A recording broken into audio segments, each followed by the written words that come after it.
Yuko Fukushima joins us for business. The coronavirus, Yuko, has dealt a blow to workers around the world.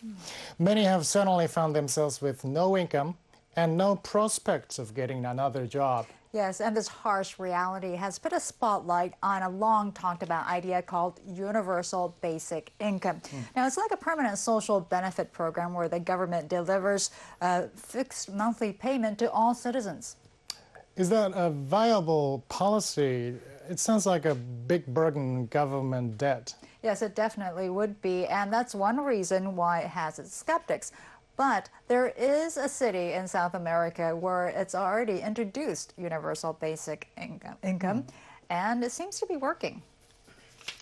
Maricá is a city of about 160,000 people on the outskirts of Rio de Janeiro.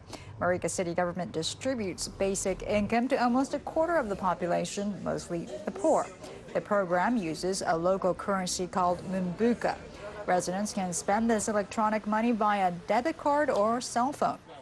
Daniela Viana lives with 2 children. She works as a manicurist, but the coronavirus pandemic has caused her income to drop to almost zero. All eligible residents are paid more than $60 a month in basic income. Daniela's family receives $200, enough to pay almost all expenses, including food and utilities. My children want fashionable clothes. Thanks to Mumbuca, I can buy them. More than half the population of Maricá live on less than $200 a month, so the basic income can mean the difference between living below or above the poverty line. The Mumbuca economy is also helping to save jobs, including at this grocery store. In Rio de Janeiro, declining sales forced another store in the same chain to lay off 30% of their staff. But this store in Maricá has been able to keep their workforce employed. Da manutenção do negócio, com certeza. Money is circulating, and that keeps the store running. A parte financeira. The oil industry is a major source of funding for the program. Tax revenues from oil companies based in the area make up 75% of the city's income. Maricá spends about $2.8 million, or about 15% of city tax revenue on basic income. By 2022, the city plans to increase the number of recipients and extend the basic income to all but its wealthiest residents. Yuko, I understand. The basic income program works in this city because of revenue from oil.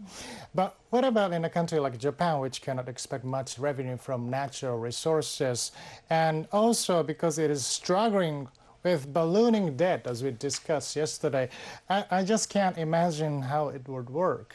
Yeah, you're right. And adopting a system like this would put more burden on finances. And Japan's debt to GDP is already highest among advanced economies. Plus, Japan has many social security systems in place, unlike in some developing countries. Despite that, some experts say universal basic income is needed and should be implemented in Japan. One expert is Harada Yutaka, who has written a book on basic income. Japan has social security in place, but there are people who fall through the safety net. One study showed that 13% of the population are eligible for welfare. These are people who are living on income less than what they could get from the welfare program.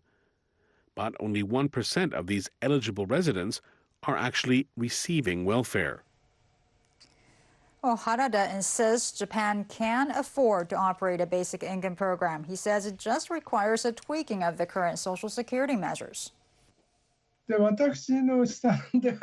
By my calculation, the program will be viable if the monthly allowance is about $700. At the moment, the welfare budget amounts to $40 to $50 billion, and about half is allocated for medical-related subsidies.